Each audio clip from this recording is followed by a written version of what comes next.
तो सबको नमस्ते भाई, सबका स्वागत, सबको राम राम। और आज डेट हो गई है 19 है। हाँ जी। पेज 19 नंबर क्या है जी? पेज नंबर है 274। आज हम जीएनएम पढ़ेंगे। जीएनएम में हमारा टॉपिक चल रहा है स्किन, हेयर एंड नेल्स। और हमारा टॉपिक एसबीएस चल रहा है इसमें, हम्म।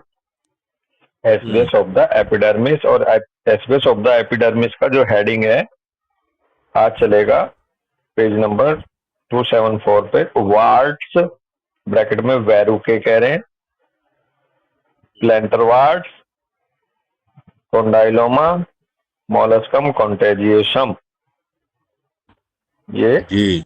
टॉपिक चलेगा। इससे पहले हमारे स्किन रैश हो गया, एलर्जी हम्म। कॉन्टैक्ट एक्जिमा हो गया, सोराइसिस हो गई, हम्म। मीजल्स, चिकन पॉक्स हो गए।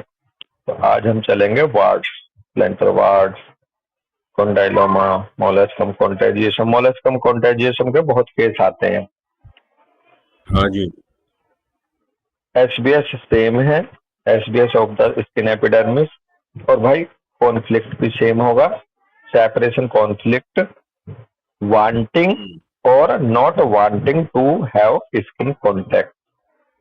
अगर किसी बच्चे को हो रहे हैं मोलस्कम कॉन्टेजियसम, छोटे से बच्चे को, तो उसको, इसका मतलब उसको स्किन कॉन्टैक्ट नहीं मिल रहा उसकी मदर का, उसके पेरेंट्स का। या हम्म। या किसी बच्चे को ऐसा इंसान गोद में ले ले रहा है जिसे वो पसंद नहीं करता, हम्म। तो भी उसके ये मोलस्कम कॉन्टेजियसम ओके। होने के चांस है। क्या क्या बात हेलो। है? अच्छा, ओके। तो एग्जांपल ले रहे हैं। A school girl loves her riding pony hmm. Neptune more than anything else. एक स्कूल गर्ल है, वो बहुत ही प्यार करती है, पसंद करती है राइडिंग करना अपने पोनी का मतलब होता है टट्टू, अपना हम्म। घोड़े की तरह जो है हम्म। Neptune, more than anything else. कुछ और हर चीज से ज्यादा अच्छा उसे राइडिंग करना लगता है। One day the mother and daughter arrive at the pony farm and find the stall empty. एक दिन अपनी माँ के साथ गई पोनी फार्म पे, देखा वहां वो खाली पड़ा था वहां पे। Neptune is hmm. Dead. Neptune नाम था उसका शायद पोनी का, तो कह रहे नेपच्यून जो है वो डेड हो गया था। Is equal to partner separation conflict with regard to sitting on the pony. तो यहाँ पे हम्म। Partner separation conflict with regard to sitting on the pony. तो ये नेपच्यून कौन है यहाँ? नेपच्यून के साथ शायद कोई नेपच्यून है, ये पोनी का नाम भी महसूस हो रहा है। अदरवाइज ये फील ये भी आ रहा है कि यहाँ ये- पार्टनर सेपरेशन कॉन्फ्लिक्ट में गई बैठने से संबंधित पोनी पर। तो ये नेपच्यून, नेपच्यून वो होता है ना, प्लानेट होता है। नहीं वो तो सही है, लेकिन इसमें ऐसा लग रहा है कि वो पोनी पे सवारी करना पसंद है। जब माँ के साथ एक दिन गई तो स्टॉल खाली पड़ा था, नेपच्यून की हम्म। डेथ हो गई थी। तो ये नेपच्यून में या तो पोनी का नाम लग रहा है, उस टट्टू का कौन नाम। बात, ये पोनी का ही नाम है। पोनी का ही स्कूल नाम। Girls riding pony. और पोनी उसका नाम फिर आ गया Neptune, more than anything else, और किसी चीज से ज्यादा पोनी के ऊपर राइड करना, जिसका नाम नेपच्यून था।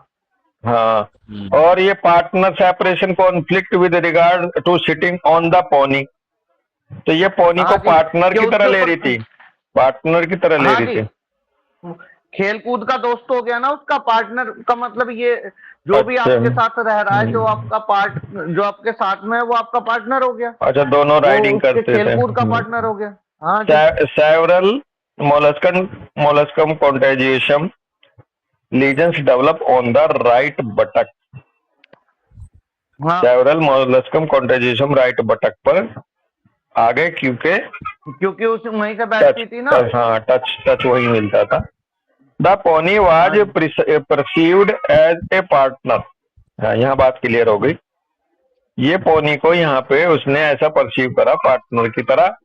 New lesions keep appearing because the mother and child keep visiting the pony farm, bracket में कह रहे हैं रिकरिंग कॉन्फ्लिक्ट। नए लीजन्स जो हैं वो कीप अपियरिंग, वो आते रहे क्योंकि मदर और चाइल्ड जो है वो पोनी फार्म में विजिट करती रही, तो रिकरिंग कॉन्फ्लिक्ट बार बार उसको आता रहा। जब भी वो जाती थी तो वो रिकरिंग कॉन्फ्लिक्ट में चली जाती। When the correlations become clear thanks to five biological laws of nature, they drive to another farm where the girl soon find another horse to give her heart to. The lesions disappear. अब देखो ये जो है conflict active में आ रहे हैं एक तरह से। क्यों? क्योंकि जब five biological law of nature के अकॉर्डिंग इसका कोरिलेशन देखा इस परेशानी का ये क्यों आ रही है, तो दूसरे फार्म में चली गई उसकी माँ लेके बच्ची को, वहां से दूसरा घोड़ा मिल गया, दिल से पसंद था, गिव हर हार्ट टू, जिसे वो दिल से पसंद करने लगी। अब कह रहे हैं द लीजन्स डिसअपियर। तो अगर अब लीजन डिसअपियर हो गए तो इसका मतलब ये हीलिंग में चली गई, तो वो कॉन्फ्लिक्ट एक्टिव में मोलस्कम कॉन्ट्रीब्यूशन होते हैं, इसका मतलब। नेक्स्ट एग्जांपल कह रहे हैं the 21-year-old reluctantly makes an apprenticeship as a postman. What develop on the inside of his finger, just where he has to grip the letter. 21-year-old reluctantly makes an apprenticeship का मतलब होता है a state or time of being an apprentice as a जो postman. ये क्या कहते हैं, जो आपकी सर्विस होती है ना, जो ये क्या कहते हैं सर्विसेज इन द सेंस के प्रोफेशनल सर्विसेज जो भी दी जाती है, उनकी जो एक ट्रेनिंग पीरियड टाइम पीरियड होता है, प्रोबेशनल पीरियड, प्रोबेशनल पीरियड बोलते हैं। हाँ, तो जैसे रिलक्टेंटली, हमारी अप्रेंटिस होती है, रिलक्टेंटली का मतलब यहाँ कैसे लेंगे? अनमने रिलक्टेंट, ढंग से, उसका अच्छा, मन नहीं था, अनमने हाँ ढंग से होता ना, हाँ उसका बिल्कुल मन नहीं था। मन नहीं था। अमित देखो इसका दूसरा एग्जाम्पल आ गया। पहले में तो मन था बैठने का पोनी के साथ, यहाँ पे उसे पसंद नहीं था पोस्टमैन की वो। तो what's develop on the inside of his finger just where he has to grip the letter. तो वाट डेवलप हो गया अमितपाल भाई, फिंगर के अंदर की साइड में जहां वो लेटर टच होता था, जहां से लेटर को पकड़ता था वो। When he stops working, they disappear. जब उसने इस काम को बंद कर दिया करना तो वो डिसअपियर हो गए। तो दोनों एग्जांपल देखो यहाँ साथ साथ दे दिए, वांटिंग और नॉट वांटिंग टू टच। पहले में वांटिंग टू टच और दूसरे में नॉट वांटिंग टू टच। बहुत बढ़िया। फेस कह रहे हैंगिंग हीलिंग अगर यहाँ पे है, excessive local restoration of the squamous epithelium. ये कह लो कि आपके पास हैंगिंग हीलिंग में एक तरह से आएगा यहाँ ये फेस में। Excessive local restoration of squamous epithelium मिलेगा। थेरेपी में कह रहे हैं डिटरमाइन द कॉन्फ्लिक्ट एंड और tracks and if possible resolve them in real life so that the SBS come to an end, turn around. फैसला करें on a full moon evening, spread half of an onion of the word, then throw the onion behind yourself and say goodbye to the word। ये तो जादू टोना बता दिया इन्होंने। यानी कह रहे turn around on a full moon, शाम को जब पूर्णिमा का चांद हो तो उसके अब वहां उसके सामने घूम जाओ। Spread half of an onion on the what पे वो आधी प्याज काट के लगाओ और उसको अपने पीछे की तरफ को फेंक दो और कह दो good by two the world. Do not think of the conflict और द वाट आफ्टरवर्ड। उसके बाद आप उस कॉन्फ्लिक्ट को के बारे में सोचे नहीं। चल और उस वाट आफ्टर वाट, मतलब जो है वाट चले जाएंगे। ये तो ऐसे हो गया अमित शर्मा, जैसे आपने वो छिपकली वाला एग्जाम्पल सुनाया था कि उस हाँ छिपकली जी, लेकिन निकल गई छिपकली। ये ज्यादा बड़ी हो गई कि भैया उसके गुड बाय वैसे ही कहने लगो, लेकिन ज्यादा वो दे दिया यार उसके गजब बारे ही में, है नहीं तो भाई, गजब है अमित शर्मा। वो कहते हैं ना दुनिया गोल है। ये जर्मन का बंदा है, जर्मन लैंग्वेज या जर्मन में ऐसी बातें अपने यहाँ है, पीर पे झाड़ू चढ़ैया हो। हाँ जी। अरे हमारे यहाँ जो अरे वाट भैया, हाँ वाले हाँ, हैं अमित, सबसे ज्यादा होता था, यही होता था। हमारे यहाँ अभी बालाजी के मंदिर पे जाते हैं ना, तो वहां भी किसी को फेंक देते हैं ऐसे ही। हाँ वो पीछे को फेंकते हैं कुछ चीजें और मुड़ के नहीं देखते हैं कि हमारा यहीं उतर गया, सारा जो कष्ट थे वो यहीं छोड़ दिए। हाँ जी। हाँ जी, हाँ जी। क्या यार, क्या क्या मतलब क्या ट्रीटमेंट बनाया हुआ था सोसाइटी में। और यहाँ प्याज दिखा दिया, और अपने यहाँ हिंदुस्तान में हम लोग सब जानते हैं, कभी ना कभी सबके सामने आ गया झाड़ू होगा चला, एग्जाम्पल कि साहब झाड़ू चढ़ाई आया था मैं, झाड़ू, और सारे सारे डर से मस्से गिर जड़ गए, गए एकदम, सारे मस्से जड़ गए। सारे गिरते। हाँ जी। तो ये तो विश्वास का मामला हो गया ना, विश्वास पे तो ये चल ही रही है जी, ये ना। ये विश्वास वाला है। हाँ हाँ जी। सर इसमें ये हो सकता है कि सिर्फ एक अनियन का ही कुछ थेरेपेटिक एक्शन हो, बाकी तो सब चीज एडिशनल डाला हो ताकि उनको लगे कि कोई हम प्रोसेस कर रहे हैं, ताकि वो हाँ, चीजें ओनियन का भी देख दिमाग लेना में भैया, बैठ कई जाए। करवा के देख लेना दोस्त। लेकिन यहाँ तो ये गाइडिंग थॉट लग रहा है के जी। ये डॉक्टर श्रेय, पवन बॉस की बात बिल्कुल सही है। एक लगता है कि ऐसा होना चाहिए कि जी इसके प्याज बांध दो या इसके ऐसे कर दो या ये है, लेकिन हाँ इसमें ज्यादातर तो ये गाइडिंग थॉट वाली है, क्योंकि उन्होंने कर दिया एंड से good by two the what, do not think the conflict और द वाट आफ्टरवर्ड। अगर आप फिर सोचोगे तो फिर आ जाएंगे, प्याज अच्छा, की ही बात नहीं है। और अगर वैसे श्रेय भाई की बात को थोड़ा सा बल दिया जाए तो ओनियन हाँ हमारी एंटी वायरल होती है। हाँ जी। हम कहते हैं अगर आप प्याज खाते रहोगे तो नजले वजले में आराम आ जाता है, प्याज से, प्याज के रस से। तो हालांकि उधर जा नहीं रहे हम, क्योंकि यहाँ ज्यादा भाव उसका आ रहा है, गुड बाय का, हाँ गुड बाय कहने का। जी sir. DAB, dab the warts with celandine juice, lemon juice, vinegar, freshly cut onion और tree oil.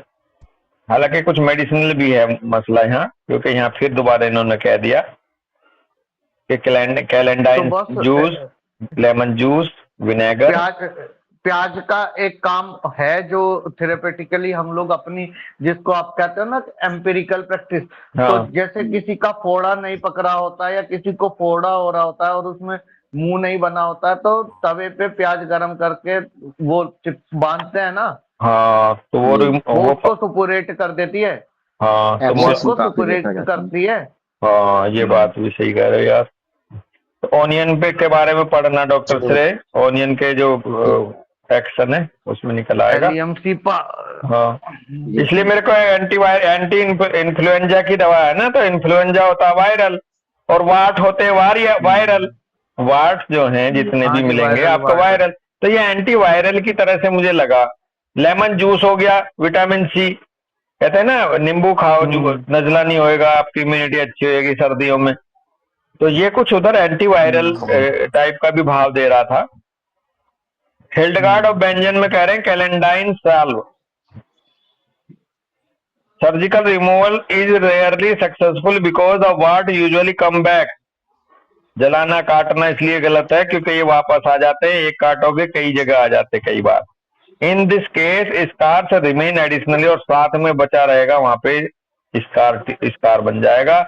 Most of the time what disappear on their on anyway, ज्यादातर मस्ते जो है अपने आप ही डिसअपियर हो जाते हैं अपने तरीके से ही। इसलिए इनको बहुत ज्यादा, ये बात चल रही थी ना, वो अभी कल परसों भी चल रही थी, जब बड़े सर ने बॉस को कहा कि ये दवाई ले लो, उनको भी वार्ड थे। तो कई बार वार्ड जो हैं इनका एक टाइम पीरियड होता है। और वायरल इन्फेक्शन का, वायरल की अपनी एक एज होती है, हम लोग सब जानते हैं इसका कोर्स होता है, ये अपना आप भी जाता है कई बार, अगर उसका कॉन्फ्लिक्ट बार बार ना रिकरेंट कर रहा हो। नेक्स्ट हेडिंग है एज वार्ड। एज वार्ड, उम्र के हेलो साथ। हेलो दीपिका। जी बॉस। हाँ बॉस कह रहे क्या ये भी हो सकता है जैसे अनियन वाला जो था कि स्प्रेड करके उसको पीछे फेंकना और गुड बाय कहने वाले में कि जैसे एक जो बॉस आपने छिपकली वाला एक बार नहीं बताया था कि छिपकली खाली थी उसने तो उसको वही ऐसा वही एक साइकोलॉजिकल वो कर दिया था। तो ये हाँ इसका तो जो एक्शन होगा होगा पर अनियन पीछे फेंक के गुड बाय करने से कहीं ना कहीं वो परसेप्शन आएगा कि मैंने वॉर्ड को मतलब जो है जाने का उसका रास्ता हाँ, ब्लॉक किया वो एक मैंने एक उपाय कर लिया। ऐसे ही उपाय हाँ अभी अभी अभी हमें यही चर्चा चल रही थी। ऐसे ही उपाय झाड़ू चढ़ाने का होता है पीर पे। ऐसे ही उपाय जी ऐसे ही उपाय अमितपाल भाई बोल रहे थे अभी।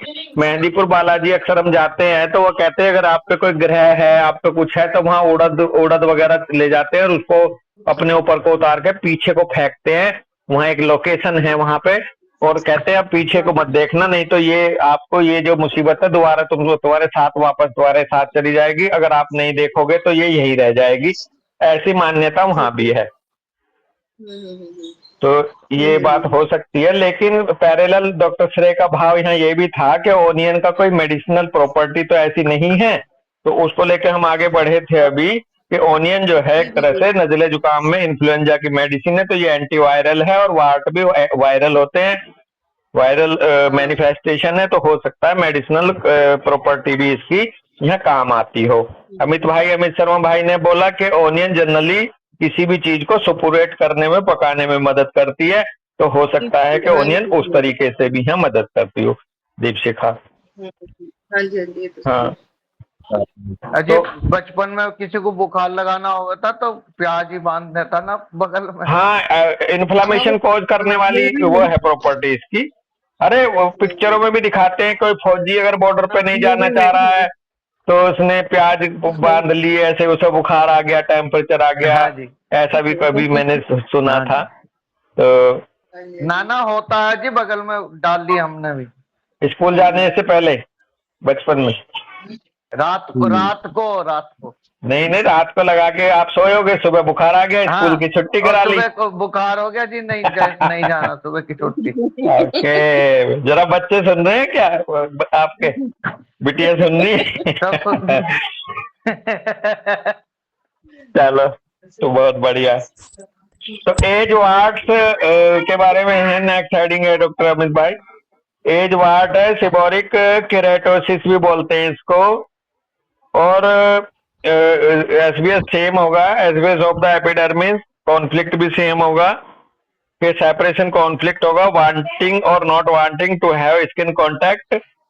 और ये मुझे भाव आ रहा है कि ये बेसिकली जो गर्दन पे ये निकलते हैं ना, गर्दन पे हाँ जी, गर्दन के सॉफ्ट चारों सॉफ्ट तरफ। से, हाँ, एज के हिसाब से वो भी हो सकते हैं। और डॉक्टर सर कई बार चेहरे पे बहुत हार्ड हार्ड सी स्किन के साथ केराटोसिस हो जाती है बुजुर्गों में, आपने देखा होगा, बहुत ब्राउन कलर के में। अधिकतर कई बार वैसे देखा होगा, बाकी सब जगह सही है लेकिन ये गर्दन के पास की खाल बड़ी मोटी सी और बड़ी सख्त सी, और एक पर्टिकुलर जगह की ऐसी हो गई है। हाँ, वो भी हो जाती है दोस्त।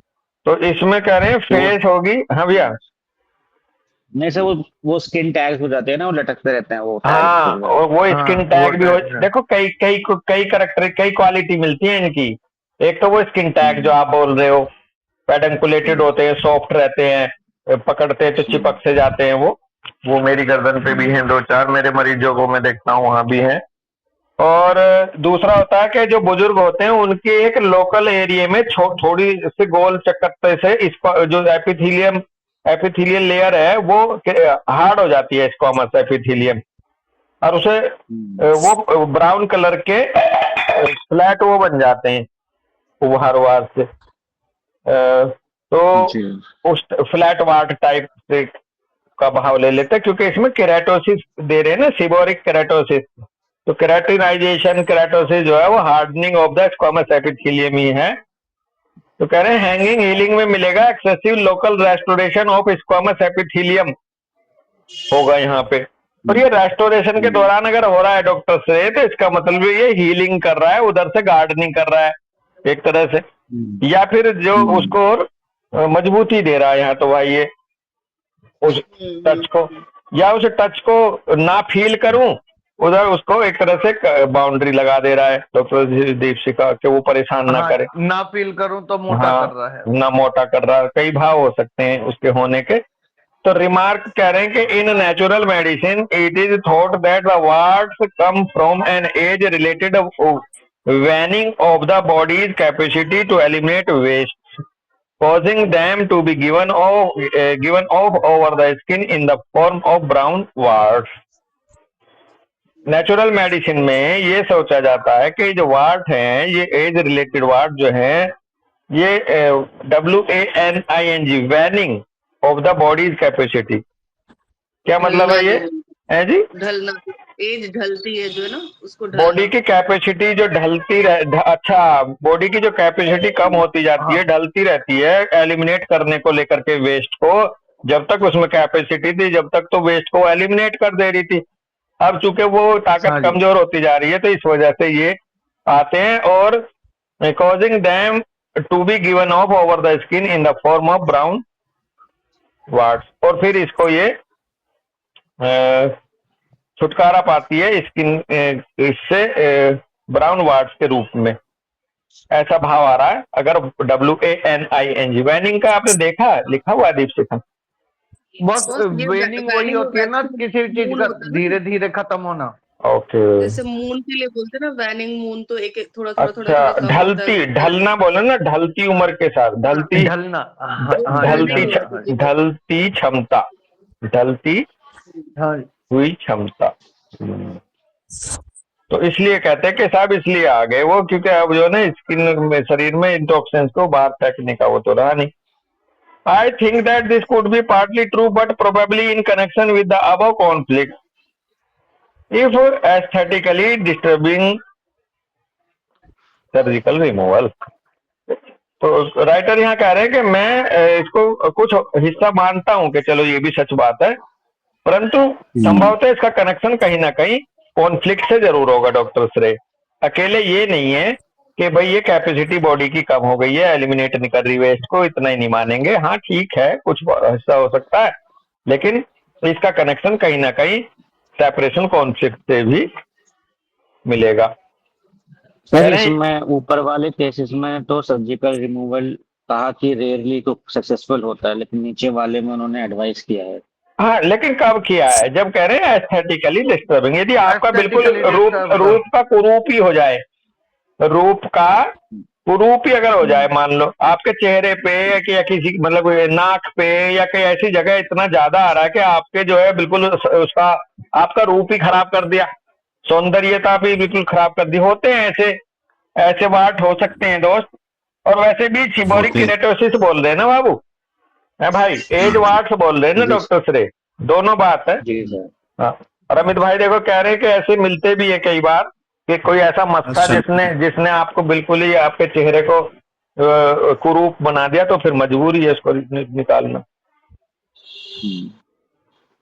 लेकिन एज रिलेटेड वार्ड्स की बात में कहा है, एस्थेटिकली डिस्टर्ब कर रहा हो तो सर्जिकल रिमूवल कर दो, जबकि ऊपर के वार्ड्स को उन्होंने मना किया क्योंकि वो दोबारा आते हैं।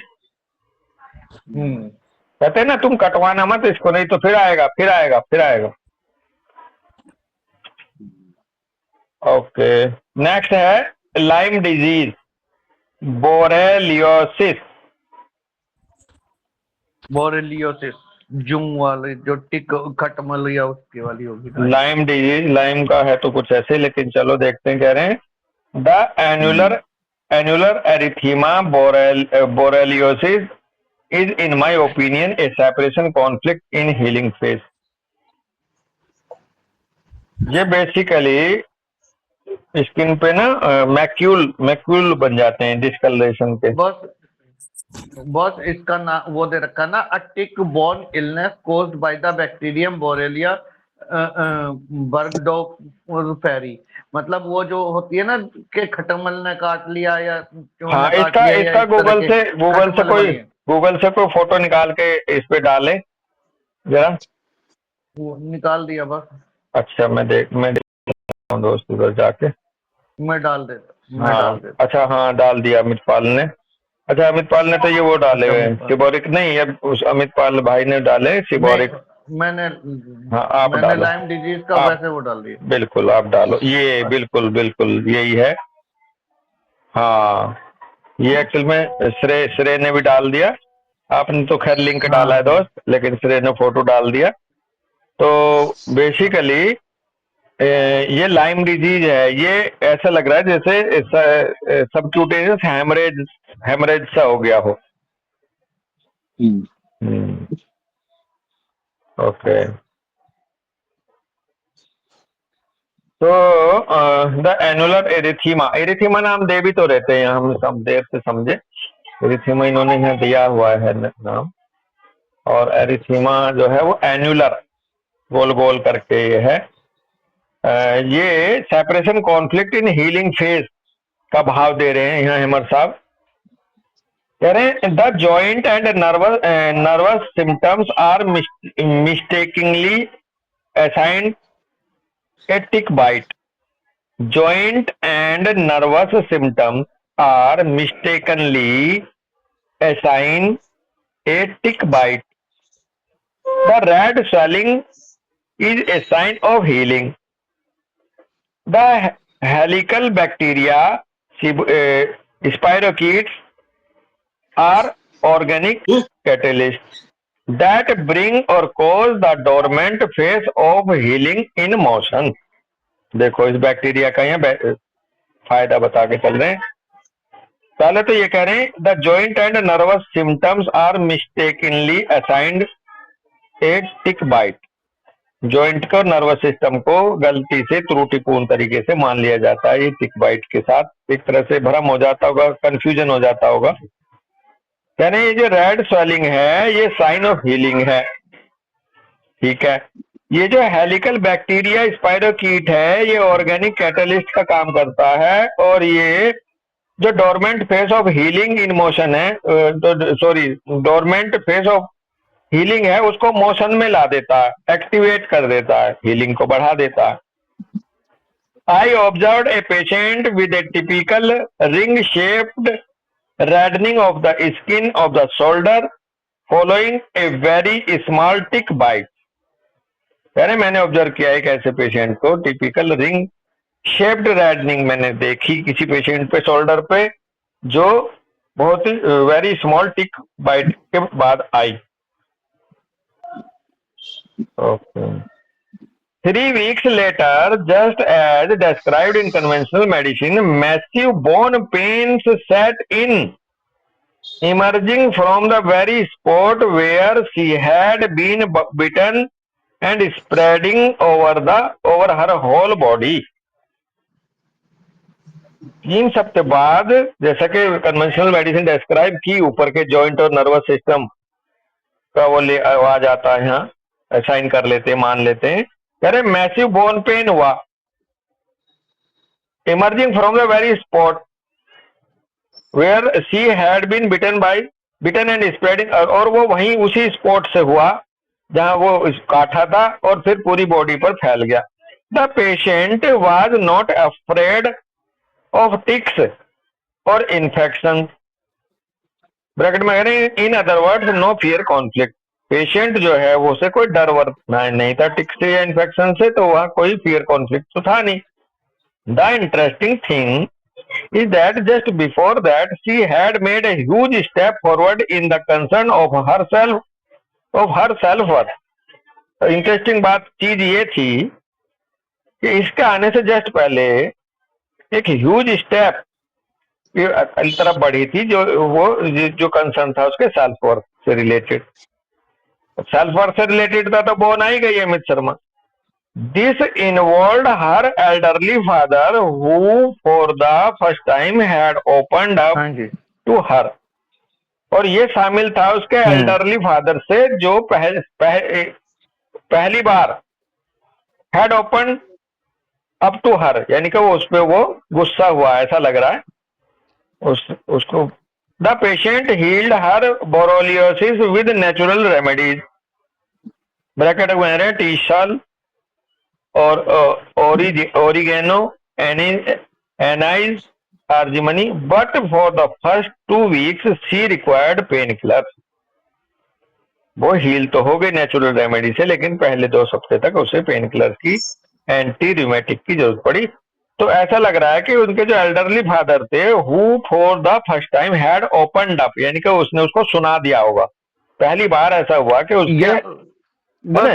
ऐसा भी है कि ऐसा हो सकता है कि खुल के बात करियो कुछ, हाँ, या नहीं, कुछ खुल के सेल्फ बोल वर्थ दिया। में गई है, सेल्फ वर्थ हर्ट हुआ है इसका बेसिकली, इसलिए मुझे लगा हाँ जी। कि वो कह रहे हैं, वो कभी कुछ कहते नहीं। बस यहाँ पे ना she had made a huge step forward. Forward मतलब उसका सेल्फ वर्थ किसी चीज से बढ़ा है, कम नहीं हुआ है। Huge step forward in concern of self-worth. Okay. हाँ जी। This involved उसका her elderly father. तो उसके फादर से उसने बात करने के बाद उसको महसूस हुआ होगा कि मेरी हाँ सेल्फ वर्थ कितनी है। हाँ, नहीं, आपका भाव बिल्कुल सही, ऐसे भी लग रहा है कि ये हीलिंग में आया तभी पेन होगा हाँ जो, जी। हाँ जी। तो बिल्कुल ऐसा फील हो हाँ रहा जी। है। आप सही हैं दीपशिका कि उसको जो सेल्फ वर्थ नहीं मिल रही थी उसकी, वो एक ऐसा स्टेप हुआ जहां उसे वो अचीव हो गई एक तरह से, सेल्फ वर्थ में उसको अपनी हाँ लगी, जी। तो वो उस कॉन्फ्लिक्ट से निकल करके वो हीलिंग में गई, बिल्कुल लग रहा है। हाँ जी। अनदर उसके पेशेंट, फादर साहब ने पहली बार खुल के बोला तो उसे लगा कि इसकी भी हाँ, कुछ सेल्फ वर्थ है या उस शाबाश तरह से शाबाश, जाएगी। तब शाबाशी वो मिली, ऐसा अब लग रहा, अब लग रहा है हाँ, तब खुल वो के बोला, अब हाँ लग रहा है दोस्त। हाँ जी। Another patient also had borreliosis without any demonstrable insect bite. His significant other had died 3 weeks prior. Bracket minus equal to separation conflict. एक दूसरा पेशेंट जो जिसको बोरेलियोसिस हुआ बिना किसी डिमोन्स्ट्रेशन के, इंसेक्ट बाइट वगैरह कुछ नहीं था, उसके बावजूद भी आया। His significant other had died 3 weeks prior. Basically उसका कोई, अदर के बस हाँ, कोई जो हाँ जी। कोई 3 हफ्ते पहले कोई महत्वपूर्ण रहा होगा उसके लिए, जो वो डाइड हो गया, यानी कि सेपरेशन कॉन्फ्लिक्ट की वजह से उसे यहाँ ये आया लग रहा है। When he overcome it, he contracted borreliosis on his right hip, equal to healing phase. और जब ये उससे ओवरकम हुआ, सेपरेशन कॉन्फ्लिक्ट से बाहर आया, तो उसे बोरोलियोसिस हो गया राइट हिप पर हीलिंग फेज के दौरान।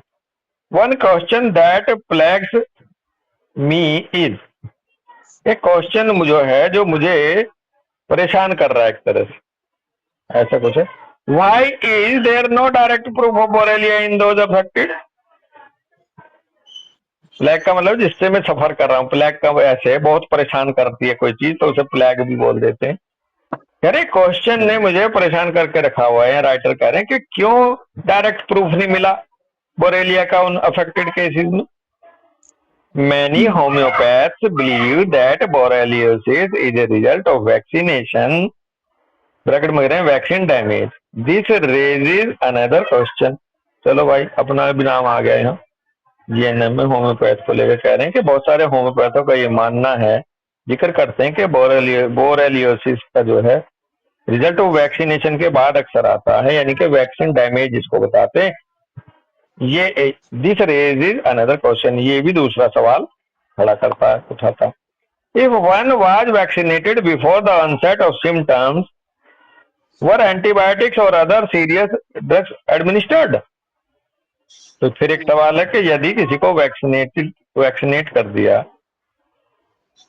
सिम्टम के ऑनसेट से पहले, तो क्या एंटीबायोटिक और सीरियस ड्रग की जरूरत है देने की? तो एक्चुअल में बात थोड़ी सी कर तो रहे होम्योपैथी की, लेकिन ये होम्योपैथी क्या प्रोफाइलेक्टिक का भाव दे रहे हैं कि अगर किसी को पहले से दे दी जाए, वैक्सीनेट कर दिया जाए, यानी कि आपने वहां नहीं था बेलाडोना दी थी, वो जो था जो एरिसिपेलस का केस नहीं था जहां बेलाडोना आई थी प्रोफाइलेक्टिक ऑर्गेन में जिक्र है, तो उनको नहीं हुआ।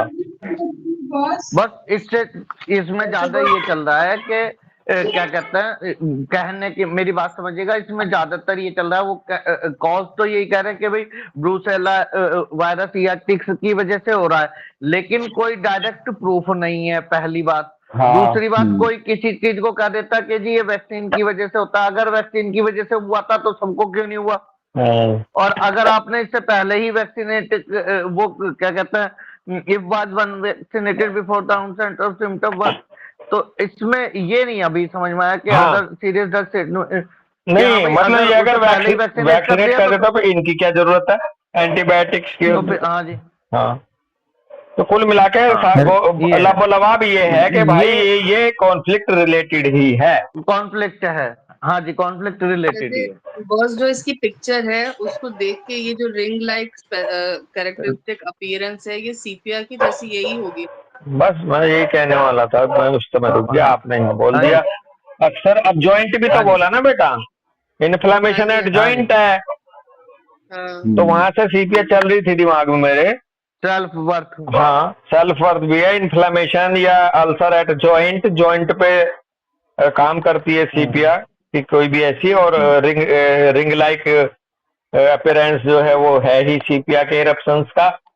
तो खैर, लेकिन बात यह है कि ये कॉन्फ्लिक्ट रिलेटेड है, माइक्रो ऑर्गेनिज्म का यहाँ कोई बहुत बड़ा रोल है नहीं इस तरह से कि सर भाई ये। इसमें ना जो सिम्टम्स हैं, जैसे कि हम पढ़ते हैं लाइम डिसीज में, तो इसमें काफी सिम्टम्स आते हैं जो कि बहुत टाइम बाद ऑनसेट होते हैं, जैसे कि headache, fatigue, fever, chill, sore throat, muscle x भी रहता है, और अगर और कॉम्प्लिकेटेड हो जाए तो पैरालिसिस ऑफ फेस भी चला जाता है, और इंसोम्निया हो जाता है, और जॉइंट स्वेलिंग तो हो जाता है, और हार्ट कंप्लेंट्स पे भी ये चला जाता है ये केस। तो देखो फिर ये सारा का सारा अगर लाइम डिसीज में नहीं है, हाँ, बट लाइम की वजह से नहीं है, तो फिर इसमें बहुत सारे कॉन्फ्लिक्ट आते जा रहे हैं, या उस वजह से है, या ये हाँ, हीलिंग फेस बिल्कुल, पे बिल्कुल हीलिंग। अपना डिस्कशन तो इधर ही जाता है कि कॉन्फ्लिक्ट मल्टीपल हो सकते हैं।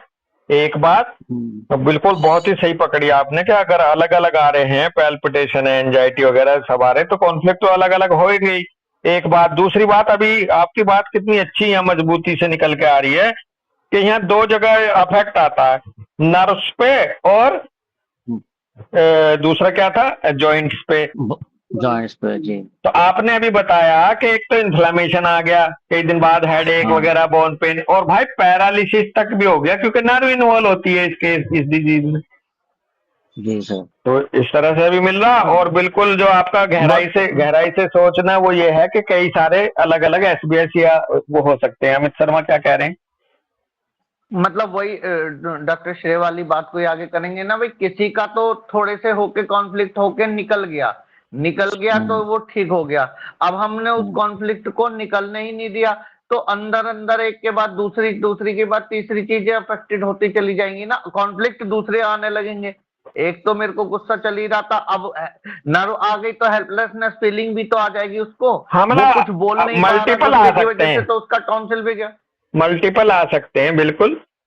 फेरिंग्स और गए। सर हाँ। इसमें सर मैं एक चीज और ऐड करना चाहूंगा, क्योंकि मैंने ये ऐसा देखा है, जैसे जो मतलब हॉस्पिटल में डॉक्टर्स ने जो लाइम डिसीज डायग्नोस किया था मेरे को किसी का, तो हाँ, उनको क्या होता है कि ये सारे सिम्टम्स आते हैं फीवर, लेकिन वो जो जहाँ पे लीजन होगा कि कहाँ पे काटा होगा, ऐसा कुछ वो चीज नहीं मिलता, क्योंकि वो कहते हैं कि ये सारे सिम्टम्स बहुत टाइम बाद आते हैं। जब इन हाँ, सारे सिम्टम्स के बीच में वो पैथोलॉजी ढूंढते हैं, उनको जो पैथोलॉजी नहीं मिलती किसी भी चीज में, तो वो जो डिफरेंशियल डायग्नोसिस में एक लाइम डिसीज को रख देते हैं कि क्योंकि उनको कोई ऐसी कोई पैथोलॉजी नहीं मिली, तो ये हो सकता है इस वजह से हो। ओके, ओके, अच्छा, ये हाँ इसका ऐसे ऐसे इसको मानते हैं कि अगर लाइम डिजीज है तो ये इसका कोई कॉज नहीं मिल रहा, तो ये लाइम डिजीज इसलिए हो सकता है क्योंकि इसका जो हो लीजन है वो सकती है। पहले ही चला गया।